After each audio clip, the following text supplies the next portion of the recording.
こんばんは。旅ワンナイトラウンジの時間になりました。皆様いかがお過ごしでしょうか。今回も前回に引き続き一人語りをしております。それでは最後までお楽しみください。アメリカ車とヨーロッパ車のキャンピングカーの違いって言ったら何でしょうね。私も専門的に調べたことはないけど、アメリカのキャンピングカーは停車したらなんか横に伸びたりね、後ろに伸びたりっていうことで、なんかトランスフォーメーションみたいに大きくなりますよね。でヨーロッパのキャンピングカーは、そういう車もあるのかもしれないけど、あんなにアメリカほど大きくなったりするような感じじゃないですよね。またトイレの考え方も違うし、本当にやっぱこれ文化の違いだろうと思うんですけど、見てたらすごく面白いですよね。でアメリカのキャンピングカーもなんか結構好きなんですよね。エアストリームとかかっこいいですし、実際乗ったことがないんで展示会の時ちょろっと見るぐらいなんですけど、やっぱりかっこいいなと思いますよね。多分居住性とか、アメリカこそね広いんで、なんかちょっと横断でもしようと思ったらもうね何日もどうかする何ヶ月とかかけて移動するし、区間移動の途中でトイレとかそういうものもないエリアもいっぱいあるでしょうから、もう本当に車の中にフル装備揃わせておかないと、もう極論言ったら命の危険とかもねあるのかもしれないっていうことを考えると、やっぱりああいう作りになっていくのかなと。そしてやっぱアメリカの人たち大きいんで、やっぱりこう止まった時はこうぐっと広めて、本当に家みたいな感じの空間をできるだけ再現できるように工夫したのかなというふうにね思いますね。小さくしたとしても日本で走るには大きいですよね。もうそもそもの車が大きいので、でも一度は乗ってみたいですね。アメリカになんか行ったりして、なんかレンタルキャンピングカーみたいなのもたくさんあるみたいなので、借りて走ってみたいですね。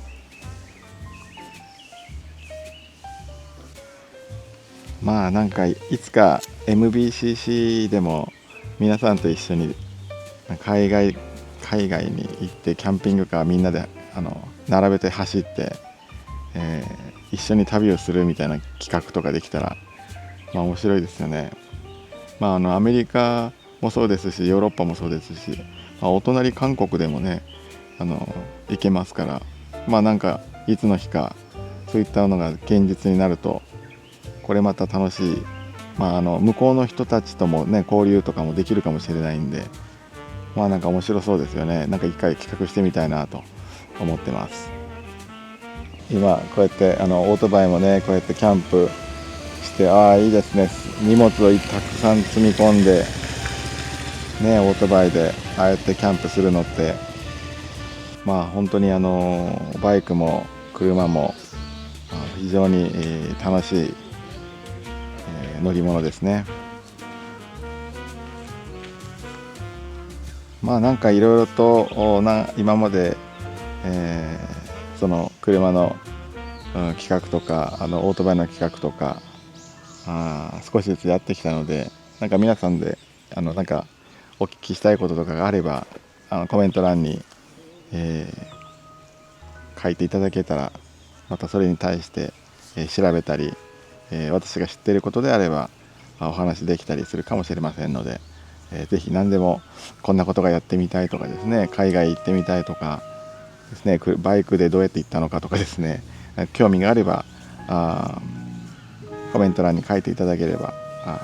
私の知っている範囲ではお話できます。また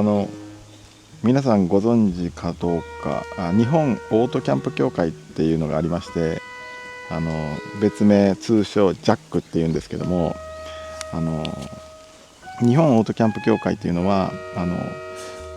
世界のオートキャンプ協会の日本支部みたいなイメージで、世界中にですねそのキャンプ協会が実はあるんですね。で私も実はちょっと前から日本オートキャンプ協会の私は九州の方ですけれども、九州支部のですね、理事という形でお手伝いをですねさせていただくことになってて、ちょいちょい、そういったオートキャンプ協会の催し物に、手伝いとかですね、をさせていただいてまして、で毎年その協会のイベントがありましてね、でそれはもちろん世界大会っていうのがあるんですよね。で JAC は日本のオートキャンプ協会ですね。で FICC っていうのがまた世界組織があってさまざまな国がですねこの協会に加盟されてます。で年に1回いろんな国が持ち回りでそのみんなで交流する大きなイベントがあるんですよ。で数年前はですね日本がその担当だったので、僕はその時はまだ理事なんかはしてなかったんで、参加すらしてないんですけれども、盛大にですね日本で、世界中のオートキャンパーが集まってですね、いろんな催し物をしたという話を聞いてます。で昨年度は確か韓国だったかな。で今年か来年は多分中国かなんもうだいぶ昔の話になりますけど、韓国はオートバイでオートバイをカメリアラインという船にですね乗せて、それで韓国の方に、行って、で韓国のライダーとのグループ交流をしながら、一緒に旅をした3泊4日ぐらいの旅をしたことがあるんですけども、その時は韓国観光公社っていうその韓国の国のですね観光とかをですねされてる部署があって、そちらの協力をしていただいて、そしてその韓国でもですねオートバイクラブがありますから、その人たちに韓国観光公社の方からお声掛けをしていただいて、それで、プサンに着いてプサンで合流して、で大きなホテルに行って、そこで、交流パーティーをして、そして翌日からですね何十台もオートバイを一緒にですね走るという。そしてその時は車のサポートカーまで出てくれて、非常に歓迎してくれたっていうね、非常に温かい思い出が実はあるんですよ。でその時は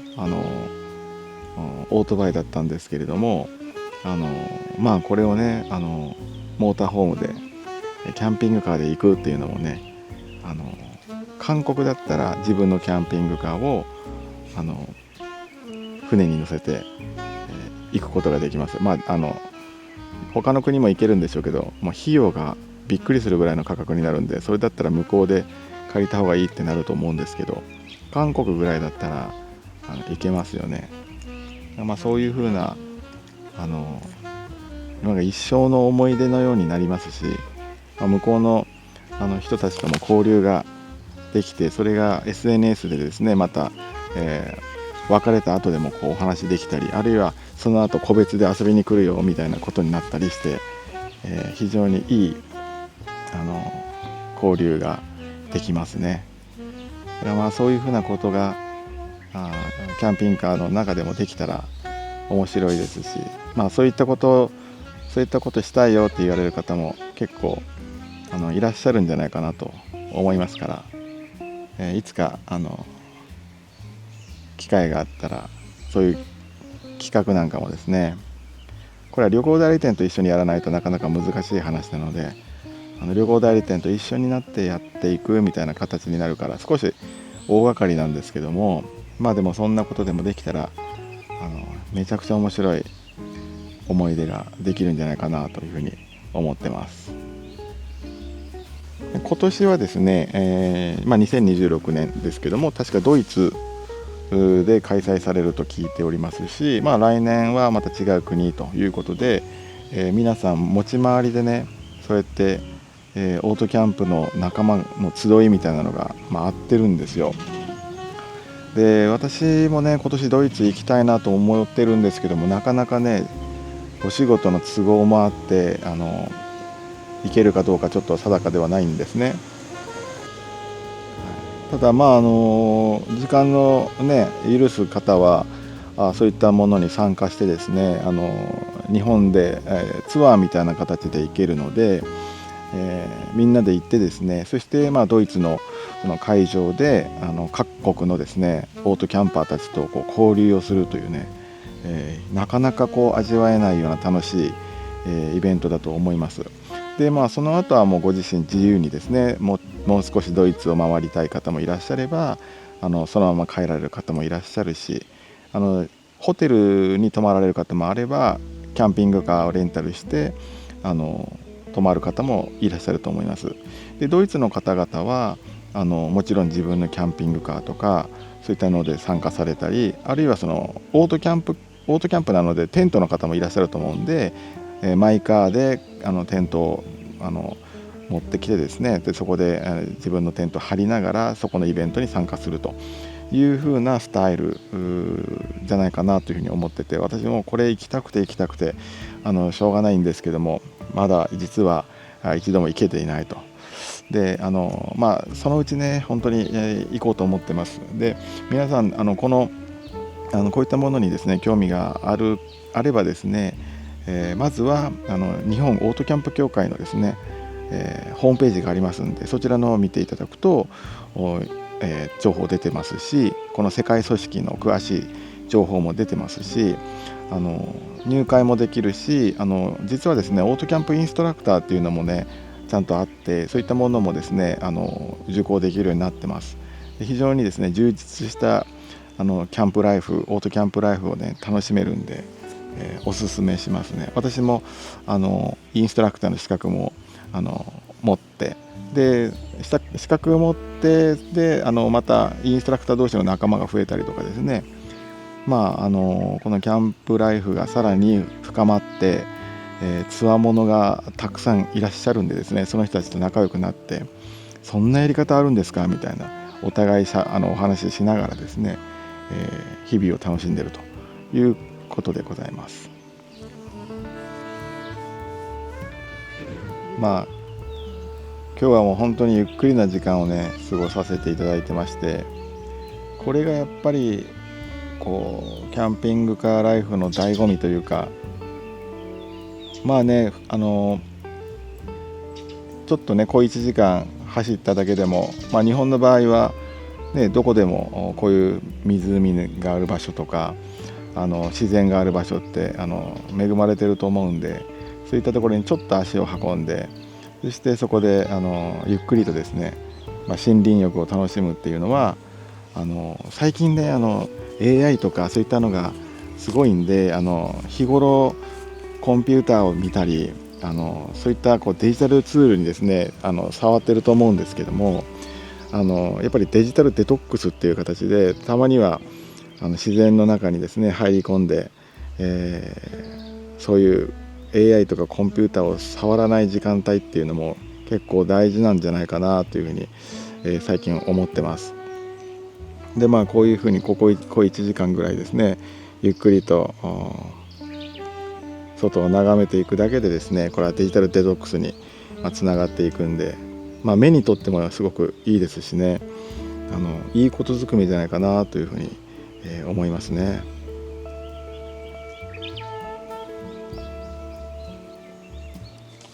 昨日から今日にかけてはあんまり携帯も見てないですし SNS もほとんど見てないし、また仕事道具も今回はですね持ってきてないので、本当にデジタルデトックスやってます。ここ今日いる場所は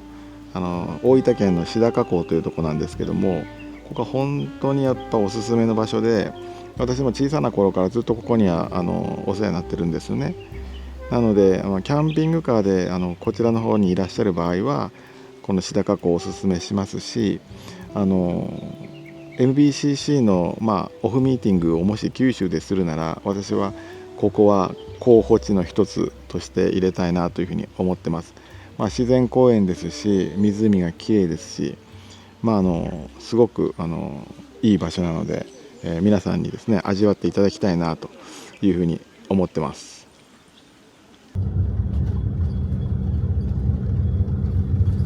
はい、皆様最後までご視聴いただきましてありがとうございます。今回もですね、好き勝手にお話をさせていただきましたので、それではまた次回も皆さんお会いできることを楽しみにしております。ありがとうございました。